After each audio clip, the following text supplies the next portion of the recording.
قناعت کا سلطان۔ ایک دن کوہستانی علاقہ کے بادشاہ امیر ابو دلیف کا شہزادہ ولف اپنے خدام اور حشم کے ساتھ قبیصہ بن عقبہ، امام بخاری کے استاد کے دروازے پر ملاقات کے لیے حاضر ہوا، مگر قبیصہ نے مکان سے نکلنے میں بہت دیر لگا دی تو خادموں نے انہیں پکارا اور یہ کہا کہ ملک الجبال، پہاڑی بادشاہ کا شہزادہ دروازے پر کھڑا ہوا ہے اور آپ ہی کے گھر میں سے نکلتے ہی نہیں۔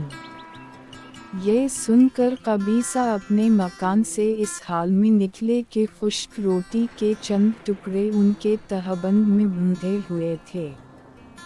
ان ٹکڑوں کو دکھا کر فرمایا کہ جو شخص دنیا میں بس اتنے پر ہی قناعت کر کے راضی ہو چکا ہو، اس کو ملک الجبال سے کیا کام۔